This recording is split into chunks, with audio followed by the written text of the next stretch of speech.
إن الحمد لله نحمده ونستعينه ونستغفره ونعوذ بالله من شرور أنفسنا ومن سيئات أعمالنا من يهده الله فلا مضل له ومن يضلل فلا هادي له وأشهد أن لا إله إلا الله وحده لا شريك له وأشهد أن محمدا عبده ورسوله أما بعد يا أيها الذين آمنوا اتقوا الله حق تقاته ولا تموتن إلا وأنتم مسلمون يا أيها الناس اتقوا ربكم الذي خلقكم من نفس واحدة وخلق منها زوجها وبث منهما رجالا كثيرا ونساء واتقوا الله الذي تساءلون به والأرحام إن الله كان عليكم رقيبا يا أيها الذين آمنوا اتقوا الله وقولوا قولا سديدا يصلح لكم أعمالكم ويغفر لكم ذنوبكم ومن يطع الله ورسوله فقد فاز فوزا عظيما فإن أصدق الحديث كتاب الله وخير الهدي هدي محمد صلى الله عليه وسلم وشر الأمور محدثاتها وكل محدثة بدعة وكل بدعة ضلالة وكل ضلالة في النار. அன்பிற்குரிய என் அருமை சகோதரர்களே, அஸ்ஸலாமு அலைக்கும் வரஹ்மத்துல்லாஹி வபரகாத்துஹு. இன்றைய நமது மார்க்க வகுப்பில் அல் ஃபலக் அத்தியாயத்தை நாம் முறையாக ஓதிவிட்டு அந்த அத்தியாயத்தை நாம் விளங்குவோம்.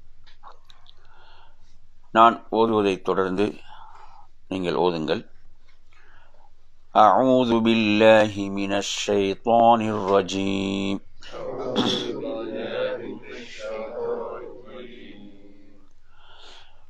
بسم الله الرحمن الرحيم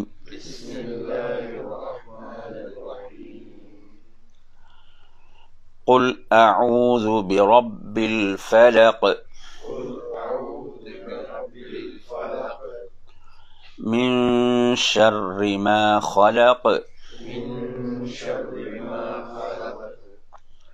ومن شر غاسق إذا وقب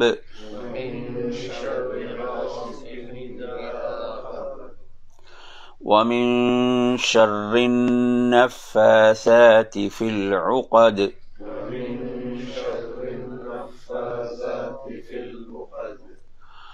ومن شر حاسد إذا حسد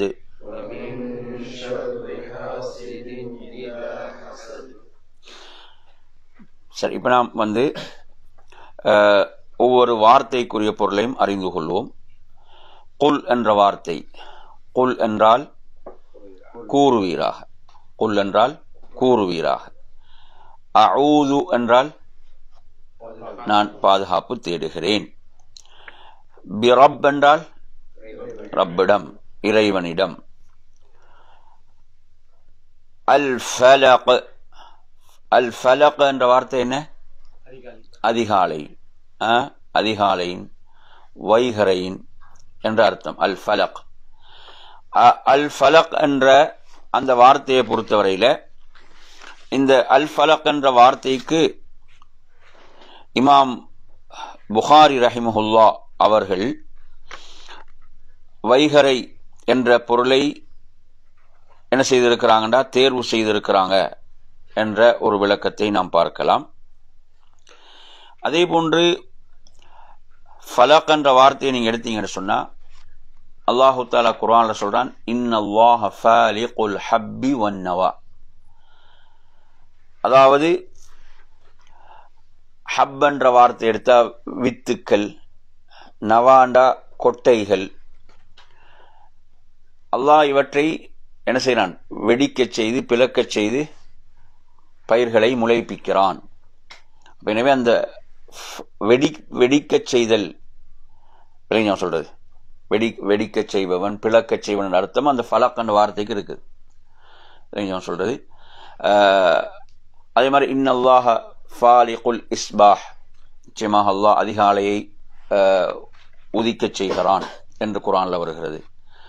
இப்படியாக இந்த வார்த்தை குர்ஆன்ல பயன்படுத்தப்படுவதை பார்க்கிறோம்.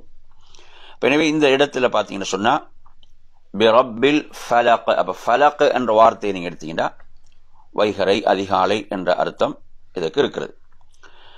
அடுத்து வாங்க, மின் என்ற வார்த்தை எடுத்தீங்கன்னா மின் என்றால் விட்டும் என்று சொல்றோம். ஷர்ரண்டா என்ன?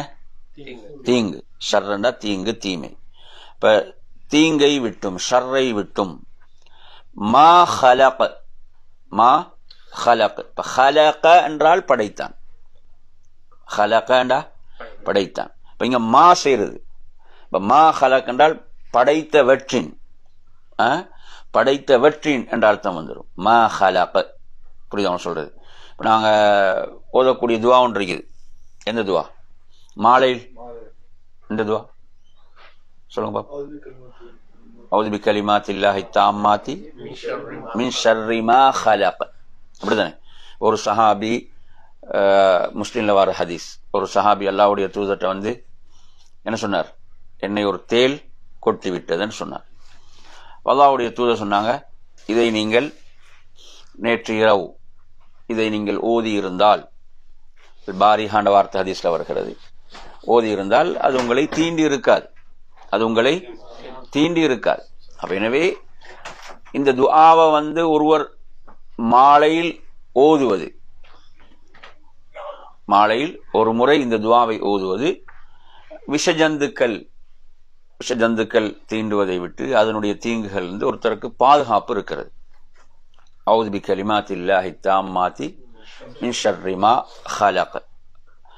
அவுது என்ற பாதுகாப்பு தேடுகிறேன், பிகலிமாத்தில்லாஹி தாம்மாத் என்ற பரிபூர்ணமான அல்லாஹ்வின் வார்த்தைகளை கொண்டு, மின் ஷர்ரி மா ஹலக் அவன் படைத்தவற்றின் ஷர்ரில் இருந்து, தீங்கில் இருந்து. இந்த துஆவை வேற எந்த சந்தர்ப்பத்தில் ஓதுவோம்? இல்ல இல்ல, அங்க பொதுவா ஓதலாம் நீங்க சொல்ற மாதிரி. ஆனா ஹதீஸ்ல வந்தது வேற எந்த இடம் படிச்சுக்கிறோம்?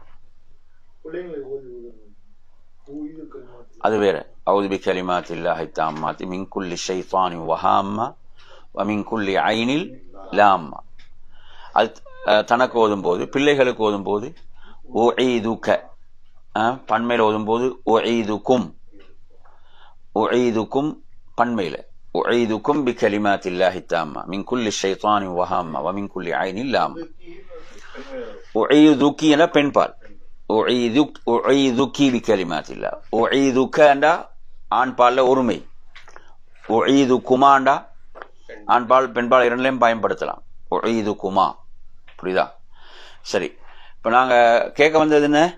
அவுது பிகலிமாத்தில்லாஹி தாம்மாத்தி மின் ஷர்ரி மா ஹலக் என்ற துஆவை வேற எந்த சந்தர்ப்பத்தில் படிச்சுக்கிறோம்? இல்ல இல்ல, பிரயாணத்துல ஒரு இடத்துல இறங்கினால், பிரயாணத்துல போறோம், பிரயாணத்தில் போய் ஒரு இடத்தில் இறங்கினால், ஒரு இடத்துல இறங்கிவிட்டால் இந்த துஆவை என்ன செய்யறது? ஓதுவது. அல்லாஹ்வுடைய தூதர் சொல்கிறார்கள், திரும்ப அவர் அங்கிருந்து பயணத்தை ஆரம்பிக்கின்ற வரை எந்த ஒரு தீங்கும் அவருக்கு நேராது. உங்களுக்கு தெரியும், அறியாமை ஜாஹிலிய காலத்துல அவர்களிடம் காணப்பட்ட ஒரு தவறான பழக்கம் என்னவென்றால், ஒரு பகுதியில் அவர்கள் இறங்கிவிட்டால் அந்த பகுதியில் உள்ள ஜின்களிடம் பாதுகாப்பு தேடுவார்கள், அந்த பகுதியில் இருக்கக்கூடிய ஜின்களிடம் பாதுகாப்பு தேடுவார்கள். அப்ப இது வந்து என்ன? இது கூட ஷிர்க். பாதுகாப்பு தேடணும் யார்கிட்ட? அல்லாஹ்விடத்தில். இப்ப பாதுகாப்பை பொறுத்தவரையில இப்ப நாங்க ஒரு மனிதன்ட்ட பாதுகாப்பு, அவனோட சக்திக்கு உட்பட்ட மாதிரியான பாதுகாப்பு அனுமதி இருப்பது. இப்ப ரசூலுல்லாஹ் வந்து தாயிஃப்ல இருந்து மக்காவுக்கு வரும்போது என்ன செஞ்சாங்க? நபி அவங்க ஒருவருடைய அடைகாலத்தை பெற்றார்கள். அடைகாலத்தை பெற்றுதான் என்ன செஞ்சாங்க? மக்காவுக்கு வாராங்க. புரியுதா சொல்றது? நான் இவருக்கு நான் அடைகாலம் கொடுக்கின்றேன் என்றா யாரும் எதுவும் செய்ய மாட்டாங்க. இப்படி ஒரு முறை இருந்துச்சு. புரியுதா சொல்றது? அடைகாலம் கொடுத்தல். எனவே இது அனுமதிக்கப்பட்டது. இப்ப பாதுகாப்பு தேடுதல் என்ற விஷயம், அதாவது அல்லாஹ்விடத்தில் தேடப்பட வேண்டிய பாதுகாப்பை அல்லாஹ் அல்லாதவிடம் தேடும் போது அது ஷிர்க். புரியுதா? இப்ப நாங்க பாக்குறோம், சில வீடுகளுக்கு போனா மூளைகள் எல்லாம் பாட்டில் தொங்க இருக்கு. பாட்டில்கள் பாத்தீங்களா? சில வீடுகள்ல பாட்டில், அல்லது வந்து அந்த பாட்டில்களுக்குள்ள என்ன இருக்கும்? தகடுன்னு சொல்றதானே, தகடுல எழுதி வச்சிருப்பாங்க. அப்ப இது வந்து அவங்க நம்புறாங்க, இது எங்களோட வீட்டை பாதுகாக்கும். இது வந்து ஷிர்க். இது என்ன? இது ஷிர்க். புரியுதா சொல்றது? இப்படி மார்க்கம் சொல்லி தரல. உதாரணமாக ஒருவர் வீட்டில் குர்ஆனை ஓதுறார். ரசூலுல்லாஹ் சொல்றாங்க, எந்த வீட்டில் சூரத்துல் பக்ரா ஓதப்படுகிறதோ அந்த வீட்டில இருந்து ஷைத்தான் என்ன செய்கிறான்? விரண்டு ஓடுகிறான். அப்ப இது நாங்க ஹதீஸ் நமக்கு சொல்லித்தரப்பட்டது. நாம் சூரத்துல் பக்ராவை ஓதுவது, யார் வீட்டுக்குள் நுழைந்து கதவை மூடும்போது பிஸ்மில்லா என்று சொல்லுவார், ஷைத்தான் அந்த வீட்டில் தங்க மாட்டான் என்பது ஹதீஸ். இங்க நம்பிக்கை இந்த பொட்டில் உள்ள இதுதான் பாதுகாக்கும் என்ற நம்பிக்கை வருமாக இருந்தால் இது கூடாது, இது ஷிர்க். அப்படிதானே? சிலவங்க சொல்லுவாங்க, வீட்டில் பத்ரு சஹாபாக்களுடைய பெயர்களை எல்லாம் எழுதி தொங்க விட்டால் என்ன நடக்கும்? அவர்கள் வீட்டை பாதுகாப்பாங்க. இது ஷிர்க். பத்ரு சஹாபாக்களுடைய அவங்கள பெற படிப்பினைக்கு இது எதிரானதாக இருக்கு. அவங்க அல்லாஹ் மீது முழுமையாக நம்பிக்கை வைத்தார்கள். எனவே பாதுகாப்புக்கு நீங்க பாத்தீங்கன்னா சிலவங்க வீடுகள் கட்டும் போது என்ன செய்யறாங்க? பூமிக்குள்ள புதைக்கிறாங்க. அப்படித்தானே? சில மஸ்ஜிதுகளுக்கு கூட என்ன செய்யறாங்க? என்னமோ பூமி பூஜை என்னமோ உண்டு அப்படியே சொல்றாங்க. அதுக்கு என்னது? அது மாதிரி. அப்ப இதெல்லாம் மார்க்கத்தில் இல்லாது, கூடாது. ஏதாவது புதைக்கிறது அது பாதுகாக்கும் என்ற நம்பிக்கை ஷிர்க். எங்களுக்கு இந்த அத்தியாயம் எங்களுக்கு சொல்லித்தர மிகப்பெரிய பாடம் என்ன? நபியே, நீங்கள் யாரிடம் பாதுகாப்பு தேட வேணும்? அல்லாஹ்விடத்தில், படைத்த ரப்பிடம் பாதுகாப்பு தேடுங்கள் என்பதுதான் கட்டளை. புரியுதா? இப்ப சிலவங்க பாத்தீங்கன்னா புது வீடு கட்டுவாங்க. புது வீடு கட்டிட்டு என்ன செய்யறாங்கடா, அந்த வீட்டுடைய வாயிலே ஆட்டை அறுக்கிறது அல்லது மாட்டை அறுக்கிறது அல்லது கோழி அறுக்கிறது. அப்ப இது என்ன, இது எந்த நம்பிக்கையில அறுக்கிறாங்கடா? அதாவது ஷைத்தானுக்காக அறுக்கிறது அல்லது ஜின்களுக்காக அறுக்கிறது. அந்த ஜின்களுடைய எந்த ஒரு கெடுதியும் வரக்கூடாது என்ற நம்பிக்கையில செய்வாங்கடா. ஷிர்க். இது என்ன? ஷிர்க். ஏன்னா அல்லாஹ் அல்லாதவர்களுக்கு அறுத்தா அது ஷிர்க். அல்லாஹ்வுக்கும் அல்லாஹ்வுடைய பேர்ல தான் அறுக்கப்பட வேண்டும். இது மாதிரியா? அப்ப இது இதெல்லாம் எங்களோட சமுதாயத்தில் இப்படியான தவறான நம்பிக்கைகள் நாங்க பாக்குறோம். புரியுதா சொல்றது? அல்லாஹ்வுக்காக அறுக்கிறன்னு சொன்னா அது மார்க்கம் அங்கீகரித்தது, ஏற்றுக்கொண்டது. புரியுதா சொல்றது? அது அங்க வீட்டுடைய வாயில அறுக்க வேண்டிய அவசியமும் கிடையாது. அல்லாஹ்வுக்காக இருக்கு. அல்லாஹ் வீட்டை பாதுகாக்கக்கூடிய அல்லாஹ். எனவே நறுமையான சகோதரர்களே, அப்ப நாம் பாதுகாப்பை பொறுத்தவரையில் பாதுகாப்பவன் யாருதான்? அல்லாஹ். முழுமையான பாதுகாப்பு படைத்த ரப்புடையது, படைத்த ரப்புடைய பாதுகாப்பு. எனவே தட்டு, தகடு, தாயத்து, துஆ இவைகள் என்ன செய்யும்? பாதுகாக்கும் என்ற நம்பிக்கை தெளிவான ஷிர்க் என்பதை நாங்கள் புரிந்து கொள்ள வேண்டும். சரி, மின் ஷர்ரி மா ஹலக், அவன் படைத்தவற்றின் என்ன தீங்கிலிருந்து பாதுகாப்பு தேடுகிறேன். அடுத்து வாங்க, வமின் ஷர்ரி. வாவுக்கு என்ன அர்த்தம்? மேலும், இன்னும். மின் என்ன படிச்சோம்? விட்டும். ஷர் என்ன? தீங்கு, தீமை. அடுத்து பாருங்க, காசிக். இருள். காசிக் என்ன? இருள். அந்த இரவுடைய இருள். காசிக். இதா வகப். இதா வகப். உட்காருங்க பாடத்துல உட்கார்ந்து அதவாரி. இதா வகப். அப்ப இதா வகப் என்று சொன்ன என்ன? அது பரவி விடும் போது, அது பரவும் போது. அப்ப அந்த இருள் பரவும் போது ஏற்படும் தீங்கை விட்டும். இருள் பரவும் போது ஏற்படும் தீங்கை விட்டும். சரி, இப்ப நாங்க உங்களுக்கு குர்ஆன்ல கூட பார்க்கலாம். அல்லாஹ் சொல்றான், அகிமிஸ் ஸலாத்த லிதுலூகி ஷம்ஸி இலா கஸகில் லைல். அகிமிஸ் ஸலாத்த லிதுலூகி ஷம்ஸ். அப்ப சூரியன் உச்சி சாய்ந்ததிலிருந்து தொழுவீராக. இலா கஸகில் லைல். இலா கஸகில் லைல். அந்த இரவு சூழ்ந்து கொள்ளும் வரை, இரவு சூழ்ந்து கொள்ளும் வரை, அந்த இஷா வரைக்கும் உள்ள தொழுகை. புரியுதா சொல்றது? அதுக்கப்புறம் வகுர்ஆனல் ஃபஜ்ர், ஃபஜ்ருடைய தொழுகை எல்லாம் சொல்றான். இப்படி குர்ஆனை நாங்க பாக்குறோம். அப்ப கஸக் என்று சொன்னால், கஸகில் லைல் என்று சொன்னால் அந்த இரவுடைய ஆரம்பம், அந்த இரவு சூழ்ந்து கொள்ளுத இருள், அந்த ஆரம்பத்தை குறிக்கக்கூடியது என்ற விளக்கமும் அதிலே இருக்கிறது. புரியுதா சொல்றது? இலா கஸகில் லைல் என்பதை நாங்க குர்ஆன்ல நீங்க பார்க்கலாம். சரி, அடுத்து நீங்க ஹதீஸ்ல பார்க்கலாம், இன்னொரு விளக்கம் இருக்குது. இந்த கஸக் என்ற வார்த்தைக்கு என்ன விளக்கம் இருக்கிறதுன்னு சொன்னா, நாங்க இந்த ஹதீஸுக்கு முன்னாலே படிச்சோம். இந்த ஹதீஸ் எங்க வருதுண்டா, திர்மிதில வருது, 3366 ரசூலுல்லாஹ் சொல்றாங்க, நவர இலல் கமர். ரசூலுல்லாஹ் சந்திரனை பார்க்கறாங்க. நவர இலல் கமர், சந்திரனை பார்த்தார்கள். ஆயிஷா ரலியல்லாஹு சொல்றாங்க, இஸ்தஈதி பில்லாஹி மின் ஷர்ரி ஹாதா, இஸ்தஈதி பில்லாஹி மின் ஷர்ரி ஹாதா, அதாவது இதனுடைய தீங்கை விட்டு நீங்க அல்லாஹ்விடத்துல பாதுகாப்பு தேடுங்கள். فإن هذا هو الغاسق إذا وقب. எப்படி வருது? فإن هذا هو الغاسق إذا وقب. அப்படி என்ன அர்த்தம் சொல்லுங்க? அந்த இருள் சூழ்ந்து கொள்ளும் போது, இப்ப சந்திரனுடைய உதயம் என்பது எங்க? சந்திரன் இரவுல என்ன செய்யுது? உதிக்குது என்று சொன்னால் அப்ப எனவே அது இரவு தானே. அப்ப அதனால இந்த சந்திரனுக்கும் இந்த பேர் காசிக் என்ற அந்த விளக்கம் இருக்கிறது என்பதையும் நாம் இந்த இடத்தில். எனவே இரவை பொறுத்தவரையில அந்த இரவுடைய நேரத்தில் பாதுகாப்பு தேட வேண்டும் என்ற ஒரு அடிப்படையை எங்களுக்கு மார்க்கம் சொல்லித்தருது.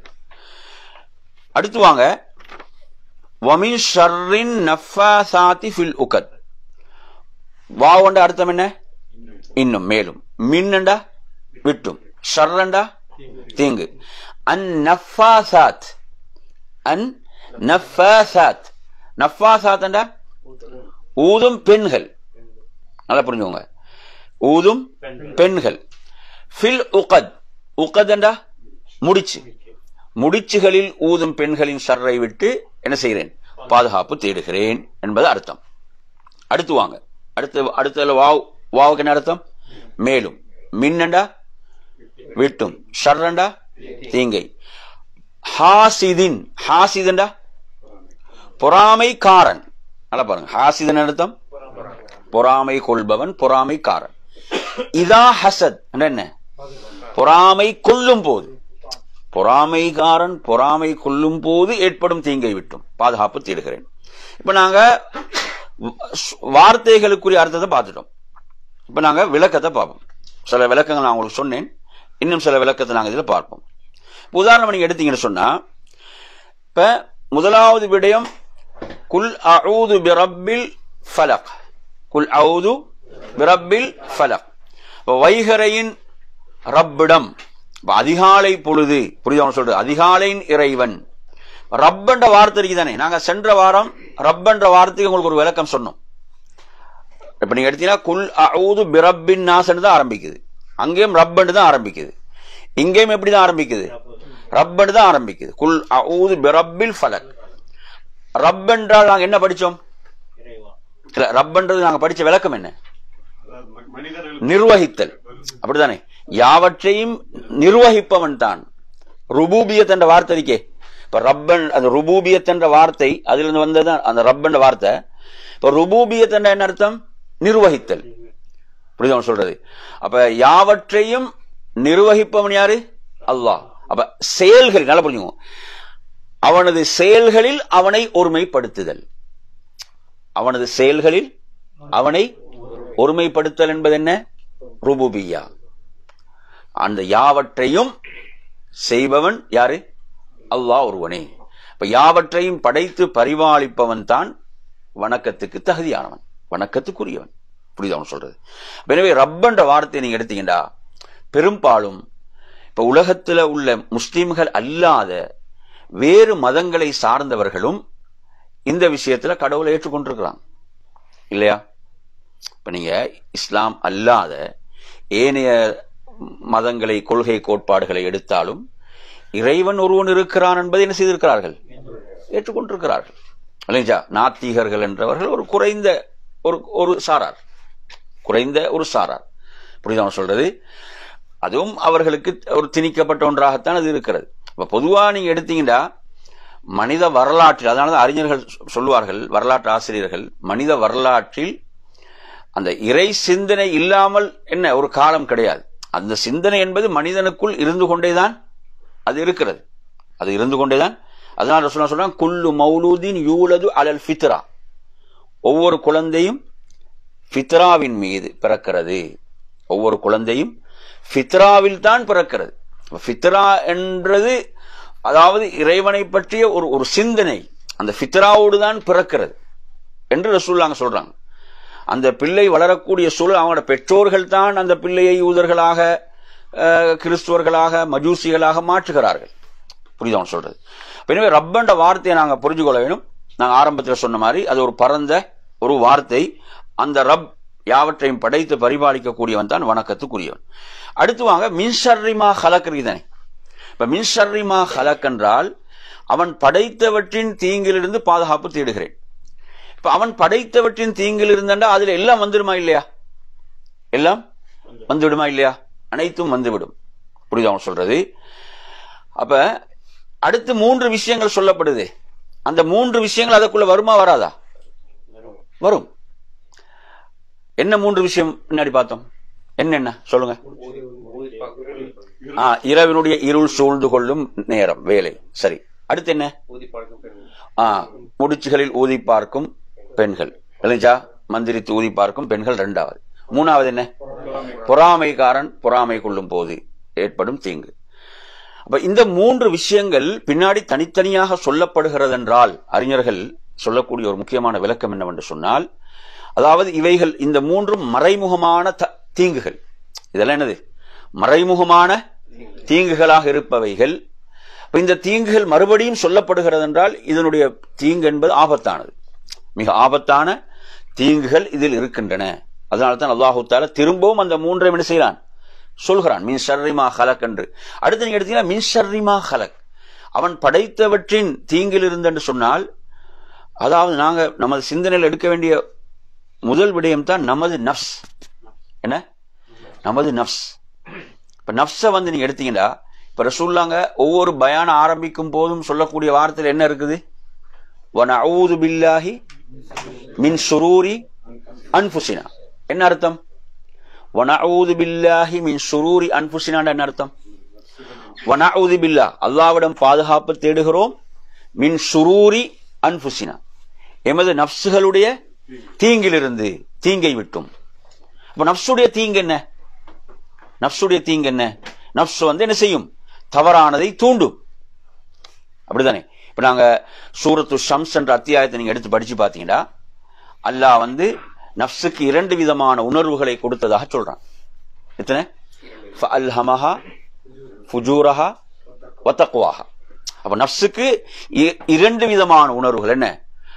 பாவங்களுக்கான ஃபுஜூர், பாவங்களுக்கான உணர்வும், தக்வாஹாண்டா தக்வாவுக்குரிய உணர்வும், 2ம் இங்க இருக்குது.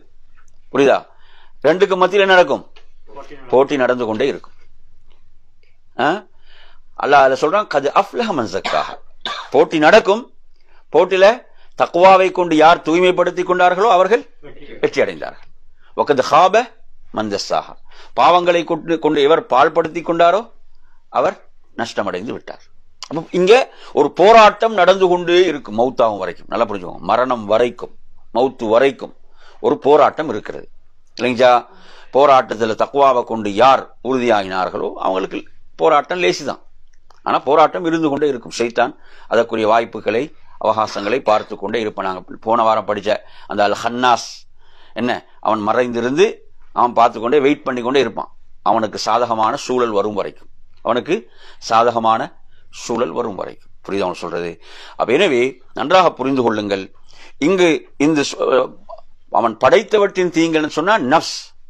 எங்க நஃப்ஸை நாங்க தூய்மைப்படுத்திக் கொள்வது கட்டாயம். நஃப்ஸை நாங்க தூய்மைப்படுத்தினா நல்ல கட்டளைகள் தான் வரும். அப்படித்தானே? நஃப்ஸை நாங்க தூய்மைப்படுத்தினால் வார கட்டளை என்னது? நல்லதாக இருக்கும், நன்மைக்கு வந்து ஆர்வப்படுத்தும். இப்ப நஃப்ஸை நீங்க குர்ஆன்ல பார்க்கும் போது அல்லாஹு தஆலா நஃப்ஸை பற்றி சொல்லக்கூடிய 3 வசனங்கள் ஏதாவது ஞாபகம் இருக்குதா உங்களுக்கு? நஃப்ஸை பற்றி குர்ஆன்ல வர வசனங்கள்ல என்ன ஞாபகம் இருக்கு உங்களுக்கு? சூரத்து யூசுஃபை நீங்க எடுத்து படிச்சு பாருங்க. சூரத்து யூசுஃப்ல யூசுப் அலைஹிஸ்ஸலாம் என்ன சொல்வாரு? வமா உபர்ரிஉ நஃப்ஸி, நான் எனது நஃப்ஸை என்ன செய்ய மாட்டேன்? தூய்மைப்படுத்த மாட்டேன். இன்ன நஃப்ஸ லஅம்மாரத்தும் பிஸ்ஸு, என்ன செய்யும்? நஃப்ஸ் வந்து தீமையை ஏவும். அம்மாராண்டா கடுமையா ஏவுறது. ஃபஆலுடைய வஸன். நஃப்ஸ் என்ன செய்யும்? எதை ஏவும்? தீமையை ஏவும். ஒரு நபியே சொல்றார், ஒரு நபியே சொல்கிறார், இல்லா மா ரஹிம ரப்பி என்று அடுத்து சொல்றார். இல்லா மா ரஹிம ரப்பி, எனது இறைவனுடைய அருளை பெற்றவர்களை தவிர. அல்லாஹ்வுடைய ரஹ்மத், அல்லாஹ்வுடைய ரஹ்மத்தின் மூலம் அந்த செய்யும் நஃப்ஸ் என்பது பாதுகாக்கப்படும். அல்லாஹ்வுடைய ரஹ்மத்தை அடைந்து கொள்வதற்கு நாம் அந்த வழியில் முயற்சிக்க வேண்டும். அப்ப நஃப்ஸுல் அம்மாரத்து பிஸ்ஸு என்ற பாவத்தை ஏவக்கூடிய நஃப்ஸ் என்று ஒன்று இருக்கிறது. புரியுது அவன் சொல்றது நப்ஸ்.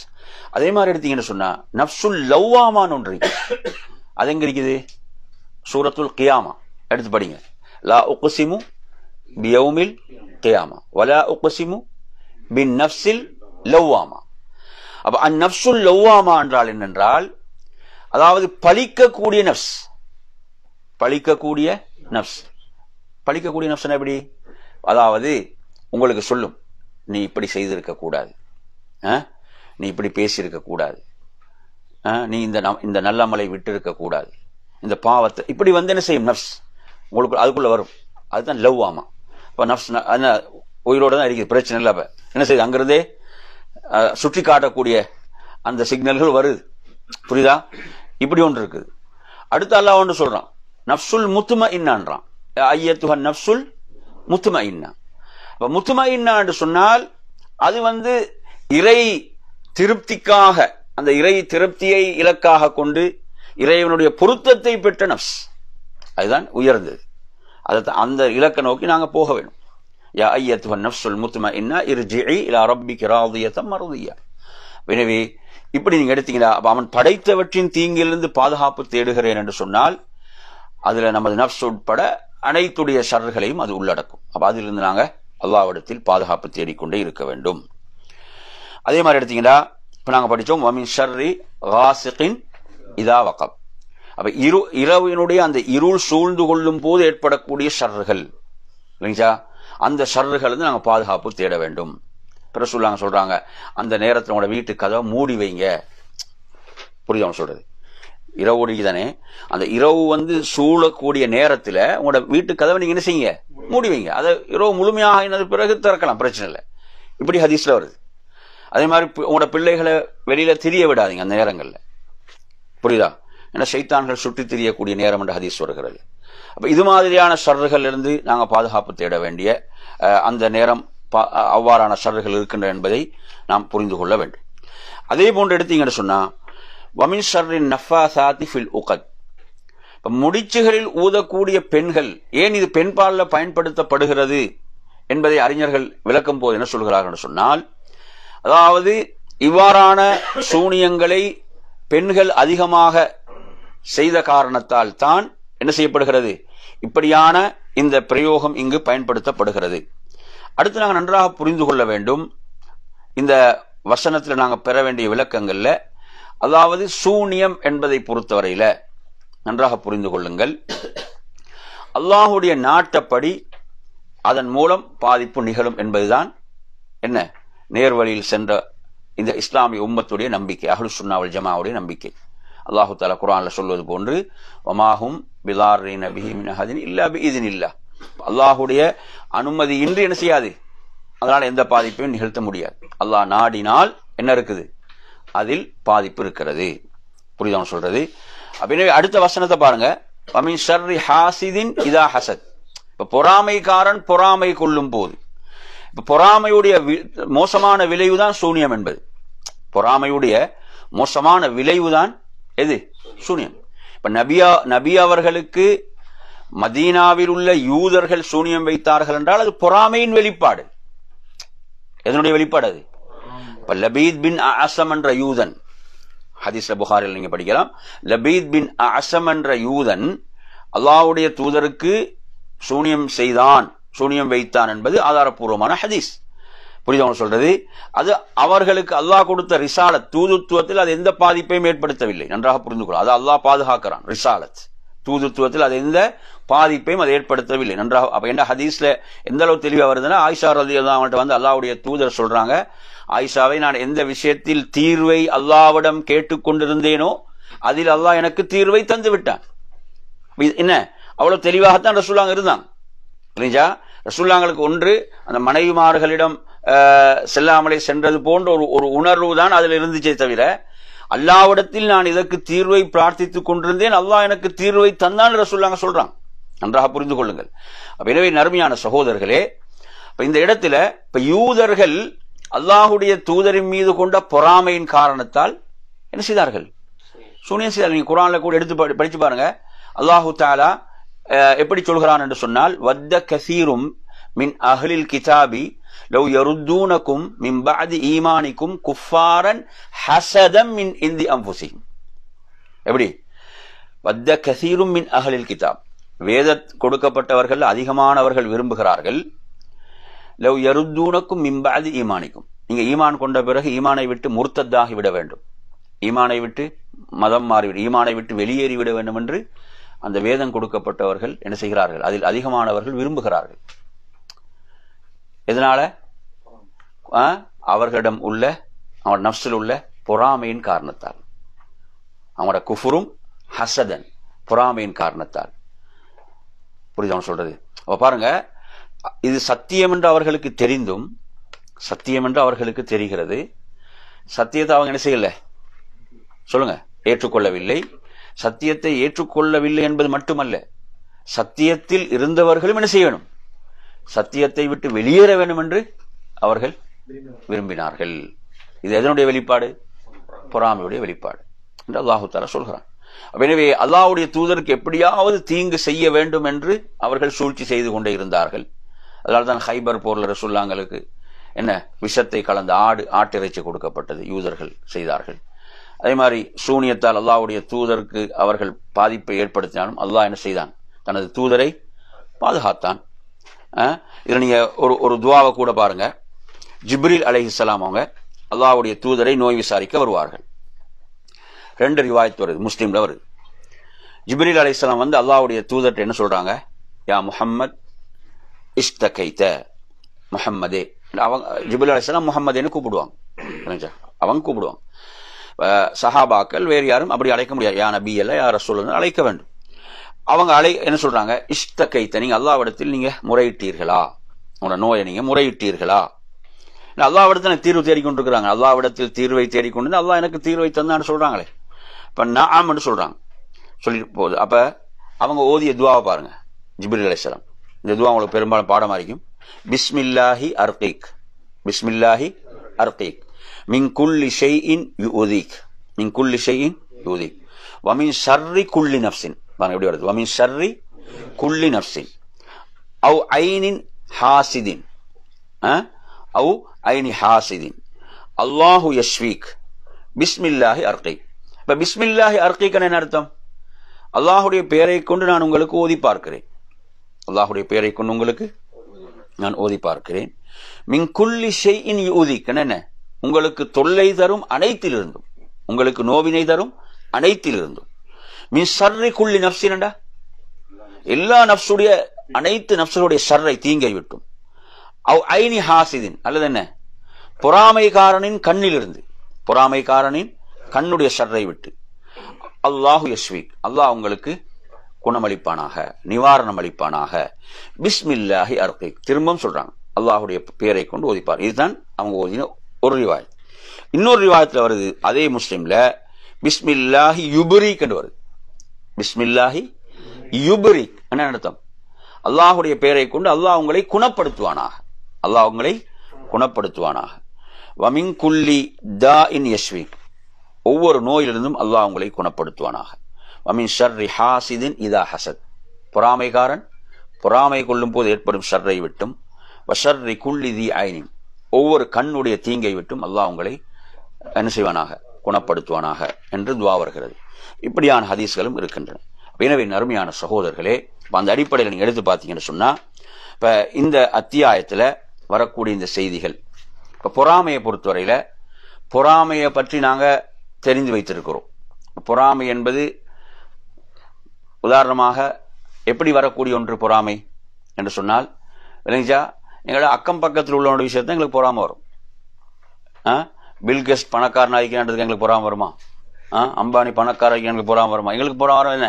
அடுத்த வீட்டுக்காரன் பணக்காரன் ஆகிக்கிறான் என்ன செய்யும்? பொறாமை வருது.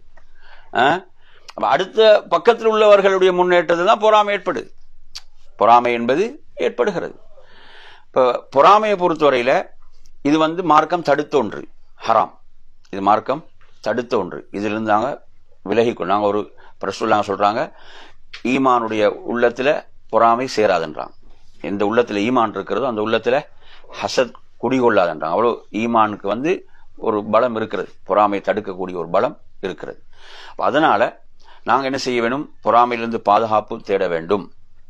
அடுத்து நாங்கள் எங்கள் உள்ளத்தில் ஆழமாக பதிய வைத்துக் கொள்ள வேண்டும். ஒரு அறிஞரும் அழகா சொல்றாரு, குர்ஆனுடைய ஒரு வசனம் தான் என்னை பொறாமையை விட்டு தடுத்ததுன்னு சொல்றார். குர்ஆனுடைய ஒரு வசனம். எந்த வசனம் என்றால், நஹ்னு கஸம்னா பைனஹும் மஈஷத்தஹும். இந்த வசனம் நஹ்னு கஸம்னா பைனஹும் மஈஷத்தஹும். என்ன அர்த்தம்? நஹ்னு என்றா நாங்கள், கஸம்னாண்டா பங்கு வைத்தோம். என்ன செய்தோம்? பங்கு வைத்தோம். பைனஹும் அவர்களுக்கு மத்தியில், மஈஷத்தஹும் அவர்களது வாழ்வை.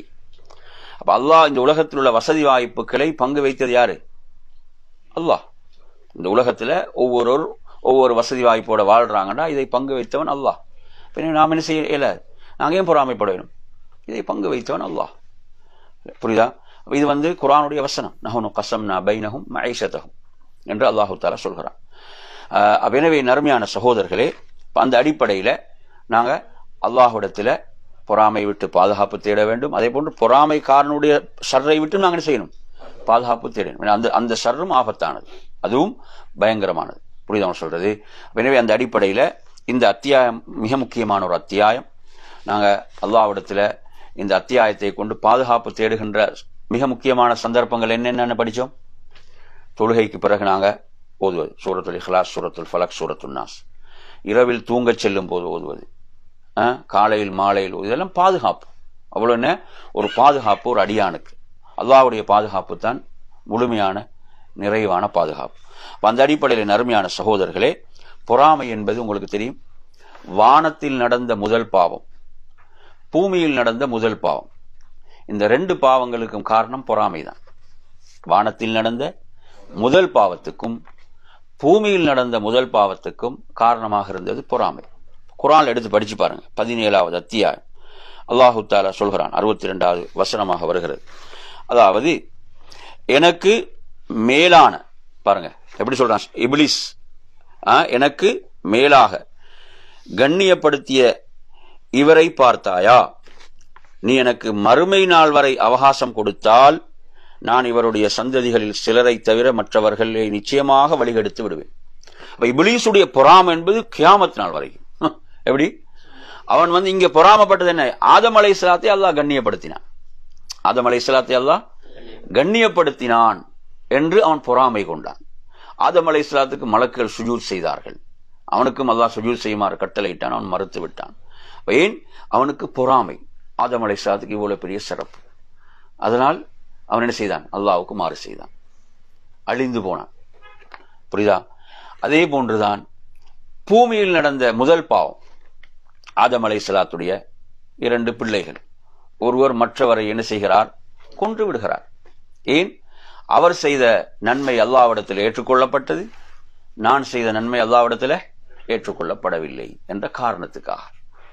பொறாமை பாருங்க எவ்வளவு மோசமான விளைவுகளை ஏற்படுத்துது, கொண்டு வருகிறது என்பது சாதாரண. யூதர்கள் சத்தியத்தை தெரிந்தும் அவங்க ஏற்க மறுத்த காரணம் என்ன? பொறாமை. பொறாமைதான். எனவே நறுமையான சகோதரர்கள், இறுதியாக நாங்கள் இந்த அத்தியாயத்தை ஒரு முறை நாம் ஓதிக்கொள்வோம். ஓதிட்டு இன்ஷா அல்லாஹ் வகுப்பை நாங்கள் நிறைவு செய்வோம். எல்லோருமாக சேர்ந்து ஓதுவோம். அஊது பில்லாஹி மினஷ் ஷைத்தானிர் ரஜீம். பிஸ்மில்லாஹிர் ரஹ்மானிர் ரஹீம். قل أعوذ برب الفلق. இந்த வசனத்தை நல்லா கவனிங்க. குல், அது காஃப், முதல்ல தெரியுதானே, அது காஃப். குல் சும்மா சாதாரணமா குல்லண்டா அர்த்தம்.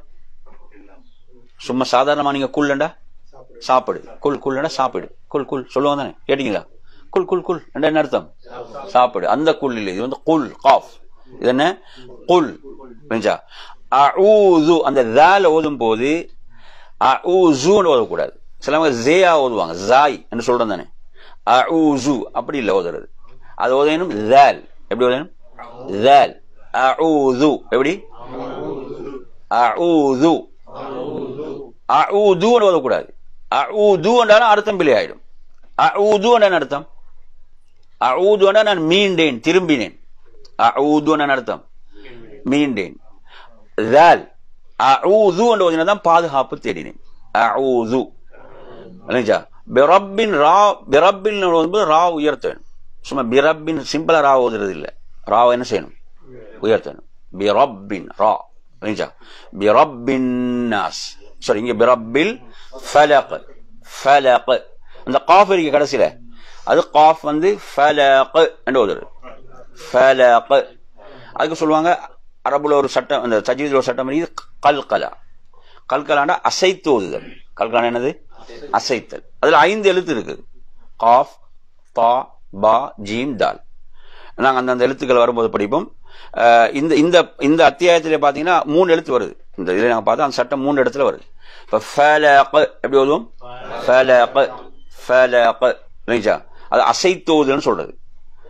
அதே மாதிரி பாருங்க, மின் ஷர்ரி மா ஹலக், மின் ஷர்ரி மா ஹலக். இதுல நீங்க பாத்தீங்கன்னா மின் ஷர்ரி மா, அந்த நூன் இருக்கு தானே, அந்த நூனை கொஞ்சம் நாங்க மறைத்தும் வெளிப்படுத்தியும் ஓதுதல். அது எப்படி ஓதக்கூடாதுன்னா மின் என்று ஓதக்கூடாது. எப்படி ஓதக்கூடாது? மின் என்று நூனை ஃபுல்லா முழுமையா வெளிப்படுத்துறது இல்லை. நூனை நீங்க மறைக்கவும் வேலும் வெளிப்படுது, ரெண்டும் இருக்காது. எப்படி வரமாட்டா? மின் ஷர்ரி. எப்படி? மின் ஷர், மின் ஷர்ரி மா ஹலக். அந்த ஹா இருக்கே, சும்மா ஹலக் இல்லை, ஹா உயர்த்த வேணும். அரபுல 7 எழுத்து இருக்கு, தர்கீக்குடைய எழுத்துக்கள். அரபுல 7 எழுத்து இருக்குது, அந்த உயர்த்த வேண்டிய எழுத்துக்கள். அது என்னென்ன எழுத்து?